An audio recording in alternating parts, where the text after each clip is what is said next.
The trouble with chemotherapy and conventional treatments is they have no effect on the cancer stem cell.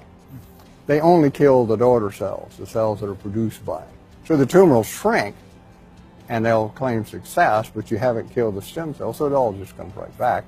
And what they found is when it comes back infinitely more aggressive than it did before. Again, the chemotherapy is a chemical agent whose sole purpose is to kill cells. And the thinking, the medical justification is, well, we're only going to kill the cancer cells. Well, even that doesn't work.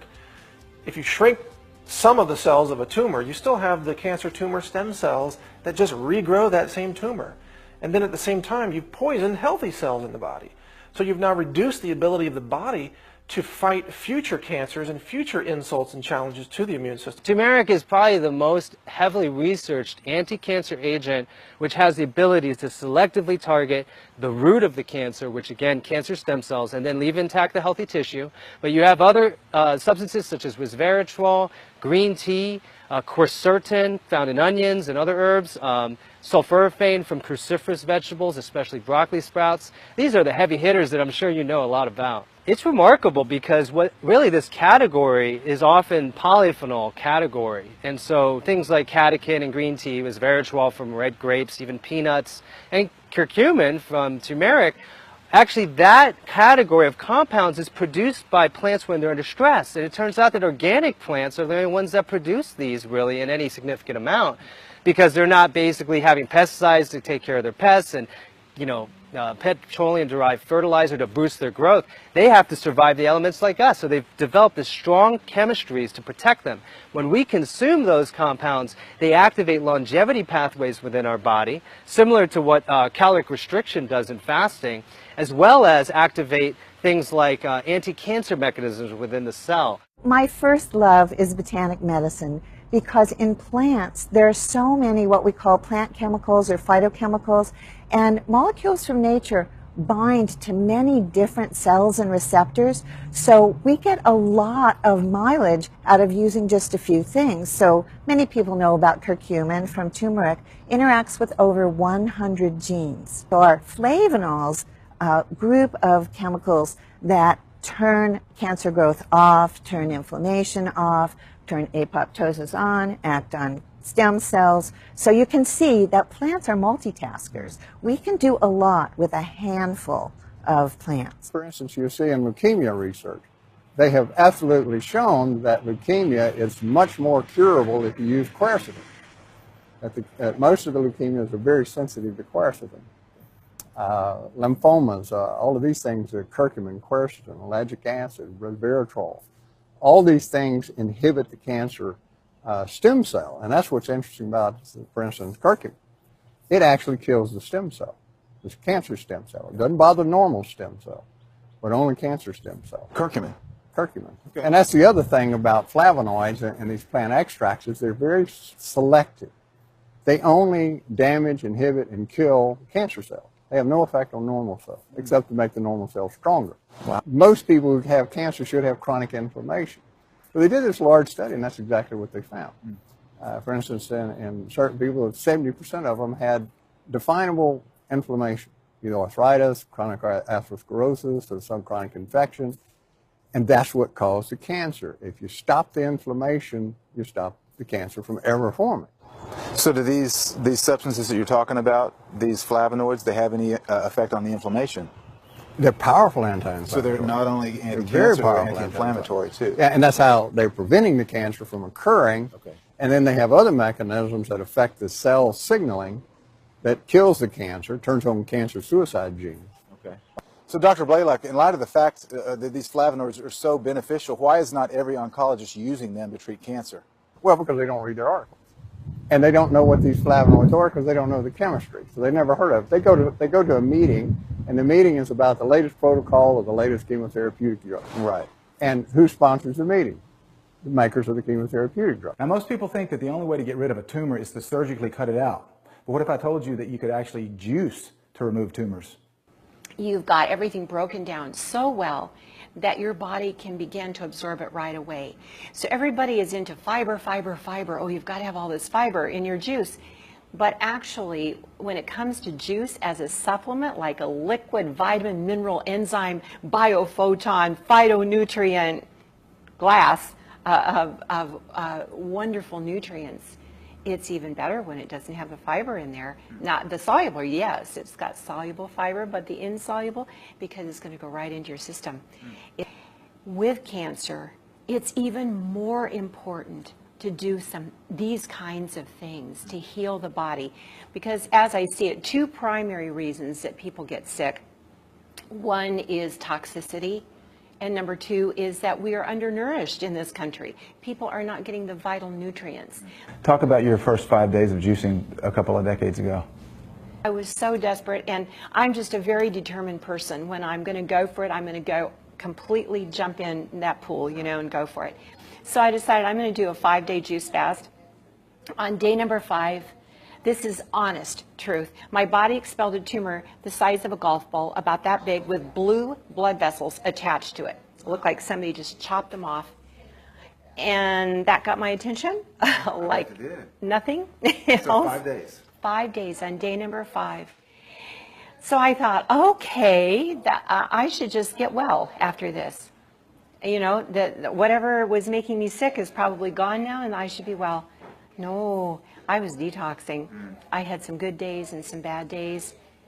I was climbing up that mountain, but it seemed like a couple steps forward and then a couple steps back as my body was getting rid of a lot of toxins. But there came a day when I woke up one morning and thought, oh, somebody gave me a new body in the middle of the night. I mean, I felt like a brand new person. I was told that I had base of tongue cancer tumors that had spread to my lymph nodes on my neck. And they were worried that it had already spread to the rest of my body and my organs. I went on total vegetarian food. I had a lot of fruit and nuts to eat, and I went on a 3-week fast, just water and taking these vitamins. And after the 3-week fast, I had lost about 10 or 15 kilos, and however, I was feeling good. The swelling at the left side of my neck began to decrease in size, and the swelling up my right decreased, and I was able to swallow much more easily, and my tongue was not swollen so much. So I got really encouraged by this because I was under no doctor's care whatsoever. So I continued this treatment until March. At that point I decided, are these tumors decreasing, or has the cancer spread already? That was my major concern. My blood test went to Germany at the end of April, and I got a call from the doctor's secretary on the 8th of May. She said, your results are here from Germany. And he said, Henry, this is a miracle. He said, I've been a doctor since 1979. You are the first person that has come to this clinic that hasn't been messed around with chemotherapy, radiation, or surgery as a cancer cure. And I said, am I? He said, these are marvelous results. Now, Henry worked really hard to create an anti-cancer lifestyle through nutrition and through supplements, and he didn't have to suffer through it. Let's listen to Mike Adams, the health ranger, address that topic. You can have an anti-cancer lifestyle that's actually very friendly, that's very enjoyable. And quite delicious in terms of foods, you know, red grapes, you know, citrus fruits. They're all anti-cancer. You know, all these amazing things that you can eat, they're anti-cancer. Fruits and vegetables, and even nuts and seeds, so many things. Spices are anti-cancer. So you can have an enjoyable life and you can live an anti-cancer lifestyle at the same time. All your vegetables are going to be great. It's hard to find a vegetable that's not anti-inflammatory and anti-cancer. Yeah, it is. Because God packaged them just right. They're our most important food in our fight against cancer. We all the brightly colored vegetables, and there are hardly any that aren't. I mean, a few, and they're still good for us. Eat the rainbow, right? Yes, absolutely. One thing I got turned on to years ago was SCACT, and I read about this nurse, Renee Case, up in Canada, back in the 1920s. Many of the cancer patients were referred to her who were terminal by their doctors. And she gave them this tea called Essiac tea, E-S-S-I-A-C, Essiac tea. And it was a blend of herbs given to her by an Indian medicine man. And lots of people were getting cured. But according to mainstream medicine, Essiac tea is quackery. According to the mainstream medicine, all of these natural remedies have no scientific basis. It's nothing more than snake oil. But is this really true? We have close to 100,000 references from scientific journals that tell us about the diet, vitamins, minerals, botanicals, natural energies, and so forth, and their influence on health. So, Ty, don't let anybody ever tell you that this isn't scientific. There's just tons of science. It's just that nobody pays attention to it because, I'm sorry folks, it isn't patentable. During the first half of the 20th century, no less than 9 Nobel Prizes were rewarded or awarded for vitamin research for the benefit of vitamins for human health. In 1963, the German government, under pressure of Bayer, launched what is called a Codex Alimentarius Commission, with the goal to make sure that vitamins and the benefits of vitamins for human health are being eliminated worldwide. So you can see, it is not just you and us talking about cancer. There's a century-long tradition of crime against human health. And when you follow that track, a lot of the things we will be talking about today will become easier to understand for the people that watch this interview. Genetically modified organisms, you take genes from one species and force it into the DNA of other species. Now, the GM crops on the market, there's 9 of them, and the primary traits are either herbicide tolerance or pesticide production. So herbicide tolerance, Roundup Ready is the most popular. Roundup Ready soy, corn, cotton, canola, sugar beets, and alfalfa. They're engineered with genes from bacteria and pieces of virus, etc., not to die. The plant doesn't die when it's sprayed with Roundup herbicide, which normally kills plants. So it makes weeding easier for farmers. They can simply spray over the crops and kill all of the weeds, but not the Roundup Ready crops. And the other genetically modified trait that's popular is pesticide production. They take a gene from bacteria in the soil called Bacillus thuringiensis, or BT for short, and take that gene which produces a known insecticide and put it into corn and cotton. So when a bug, certain types of bugs, eat or try to bite the plant, the toxin gets released and then it breaks open little holes in their stomach walls and they die.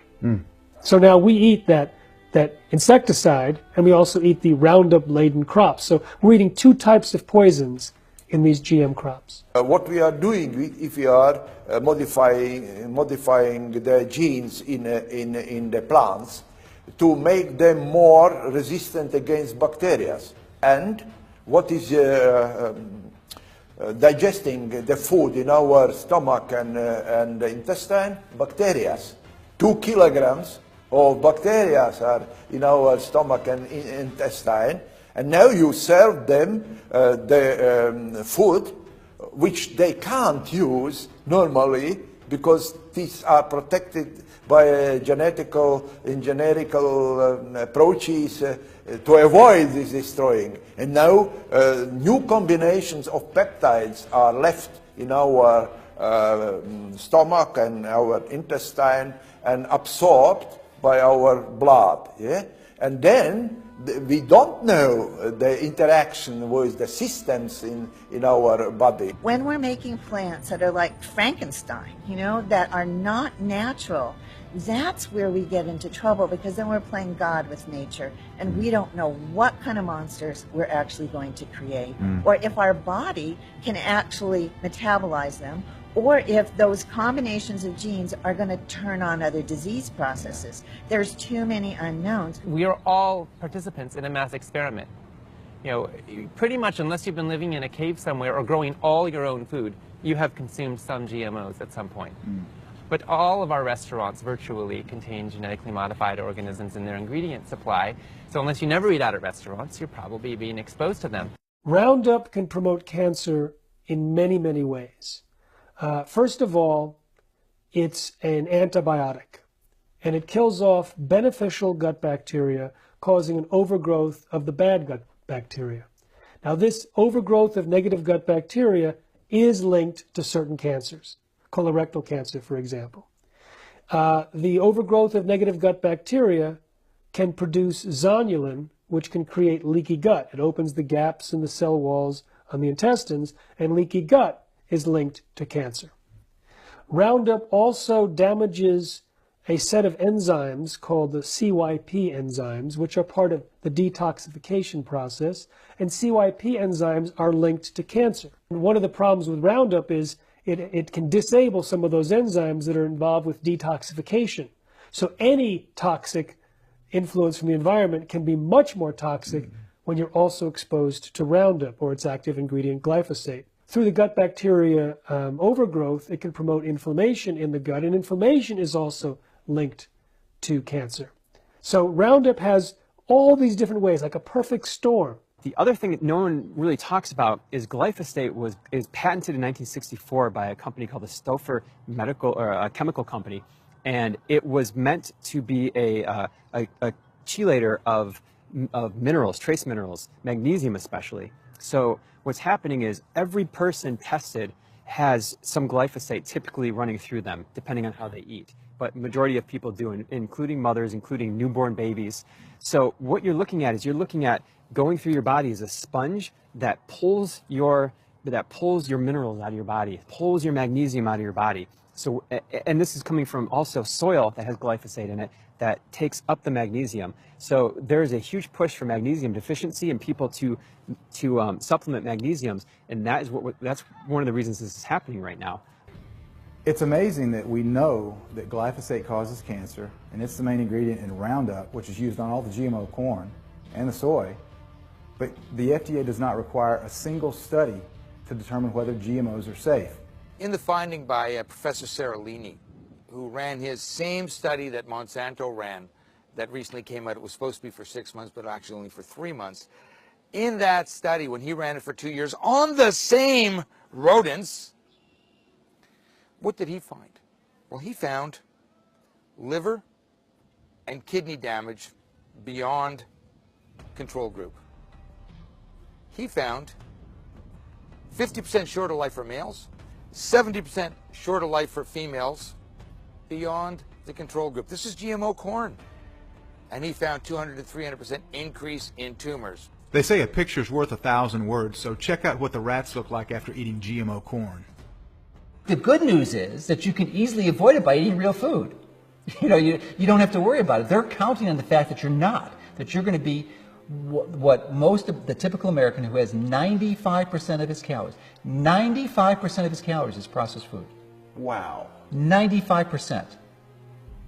Our bodies weren't designed to be exposed to that type of food. So you have to be careful because it's easy. Anyone can easily to do that today. And how do you avoid it? You just stay away from processed foods. Or there's 3 words that I strongly recommend. It's 3 easy words to remember, and that is eat real food. I love that. Eat real food. Eat real food. Yeah. Because when you do that, you know what you accomplish? You avoid the artificial ingredients that are inserted into your food. And most people are not aware that there's over 10,000 chemicals that are labeled GRAS, generally recognized as safe, by the food industry themselves. And by labeling them as GRAS, they are able to penetrate a loophole that allows them never to be tested for human safety. Let alone, not just singly, but let alone when combined with all the others. So there's synergistic toxicity. So when you eat real food, you avoid the chemicals. There was a recent study out of Sweden that was interesting. It was a 2-week analysis, very brief, but what it showed was just so profound. A family that was eating conventionally grown, non-organic foods, pesticide-laden, who thought it was too expensive to eat organic. They did a test. They said, all right, we're going to take urine samples when you start eating your regular food, then we're going to switch the whole family, kids, parents, everybody, to organic.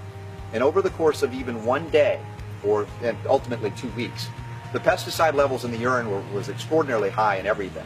And each day it dropped to the point 2 weeks it was almost undetectable. Now that tells you how fast the body can adapt once you stop putting the onslaught in. But it was a very powerful visual for people to recognize how fast, especially in children, you can reverse ill health by simply stopping the inflow of things that put your body in a state of defense instead of growth and healing. Sweden. This is a country right across the Baltic Sea from a small country called Latvia. The people there are extremely healthy, and there is almost no obesity in Latvia. Now, if you remember in episode 1, we learned about the war against cancer. But what if I were to tell you that there is actually a virus against cancer? Let's go learn a little bit more from Riga, Latvia, as we explore this interesting topic. Rigvir is live virus, live and frozen virus to keep Rigvir alive, and it works as a live virus which find in human body cancer cells and destroys them. So you could think of it as a good or a healthy virus. It's exceptionally really good virus. We got used that name virus means something bad. Here we talk about opposite situation. We know at least one really good virus which helps a patient to get rid of cancer cells. Rigvir virus has the peculiarity of selectively targeting cancer cells, leaving normal cells untouched. And so with Rigvir viral therapy, we can target those stem cells that chemo and radiation do not, and even make more aggressive. Comes second mechanism of Rigvir. Whenever those Rigvirs are attracted to cancer cells, those cancer cells becoming visible for human immune system. Until that time, they are invisible. They have natural ability to be hidden from immune system. And due to Rigvir guidance, because Rigvir is attached, virus is attached to cancer, and this Rigvir is inside the cancer cell. So immune system, due to Rigvir, recognize cancer and start react against this cancer. The Rigvir is binding to the receptor site on the cancer cell surface called the CD55. And when it binds to this receptor, now the T cells, the B cells, the natural killer cells will recognize the cancer cells and mount a specific immune response. There's no side effects to Rigvir? No, I have not my practice in oncology. Please calculate very quickly. Since 1989, I never saw some side effects. Actually, here in International Virotherapy Center, we have largest experience yet accumulated for virotherapy with Rigvir.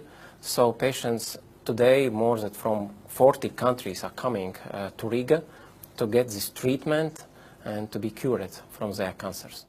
I'm so excited to have been able to share this information with you tonight. I hope it's impacted your life, and if it has, please share with your friends, share with your family. Bring them back tomorrow for tomorrow night's episode, because it will contain some life-changing information. Until then, have a great evening. God bless every one of you out there.